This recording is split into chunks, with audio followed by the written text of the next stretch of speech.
Gujarati moral story સાચો સુખી કોણ? ગાંધીપુર ગામમાં એક ધનિક વેપારી શેઠ ધર્મદાસ રહેતા હતા. ગામમાં તેમની ખૂબ પ્રસિદ્ધિ હતી કારણ કે તેઓ પૈસાથી ખૂબ સમૃદ્ધ હતા. તેમના ઘરમાં અઢળક ધન સંપત્તિ, મોંઘી ગંઠી વસ્તુઓ, મોટા બગીચાવાળું મહેલ અને અનેક નોકર ચાકરો હતા. તેમ છતાં તેઓ હંમેશા ચિંતિત અને અસંતોષી લાગતા. એક દિવસ એક મહાત્મા ગામમાં આવ્યા. ગામ લોકો તેમની બુદ્ધિ અને શાંતિ માટે ખૂબ આદર કરતા. શેઠ ધર્મદાસે વિચાર્યું કે તેઓ મહાત્માજી પાસે જઈને પૂછે કે સાચું સુખી કોણ? શેઠ મહાત્માજી પાસે ગયા અને પ્રણામ કરી પૂછ્યું, મહાત્માજી, મને બધું છે, ધન, ઘર, વાહનો, નોકરો, છતાં મન અશાંત રહે છે. તમે કહો, સાચું સુખી કોણ? મહાત્માજી હસ્યા અને કહ્યું, મારા પ્રશ્નનો જવાબ હું તમને 3 દિવસમાં આપીશ, પણ એ માટે તમારે એક શરત માનવી પડશે.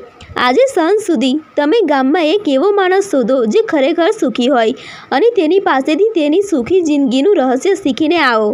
શેઠ ધર્મદાસને લાગ્યું, આ તો સરળ કામ છે. તેમણે તરત જ ગામમાં શોધખોળ શરૂ કરી. પ્રથમ મજબૂત ખેડૂત.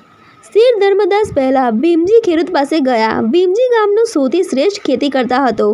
તેણે તેનું મોટું ખેતર ઊભું કર્યું હતું અને તેના ખેતરમાં સારા પાક આવતા. શેઠે પૂછ્યું, ભીમજી, તમે સુખી છો? ભીમજી એક ક્ષણ માટે વિચારમાં પડ્યા અને બોલ્યા, હા, મારું કામ સારું ચાલે છે, પણ કોઈક વાર વરસાદ ન પડે તો નુકસાન થાય છે. ત્યારે મને ઘણા દુઃખ થાય છે. શેઠે વિચાર્યું, ભીમજી આખા વર્ષ માટે નિશ્ચિંત સુખી નથી, એટલે તે સાચો સુખી નથી. બીજો મોટા વેપારી.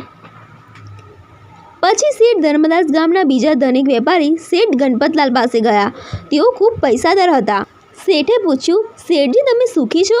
શેઠ ગણપતલાલ ચિંતાભર્યા અવાજે બોલ્યા, હું તો હંમેશા ચિંતિત રહું. ક્યારે વેપારમાં નુકસાન થાય, ક્યારે મુસીબત માટે લૂંટારા, ઈર્ષાળુ લોકો અને શત્રુઓથી હંમેશા ડરતો રહું છું. શેઠ ધર્મદાસે વિચાર્યું, આ પણ સાચો સુખી નથી. તૃતીય ગરીબ મજૂર. છેલ્લે શેઠ એક ગરીબ મજૂર શિવાનંદ પાસે ગયા. શિવાનંદ દરરોજ ખેતરમાં મજૂરી કરતા, પણ હંમેશા હસતા અને ખુશ દેખાતા. શેઠે પૂછ્યું, શિવાનંદ, તું સુખી છે? શિવાનંદ હસીને બોલ્યા, હા, હું ખૂબ સુખી છું. મારી પાસે બહુ ધન નથી, પણ મને રોજનું કામ મળે છે, ભોજન મળે છે અને પરિવાર સાથે આનંદથી જીવવું મળે છે.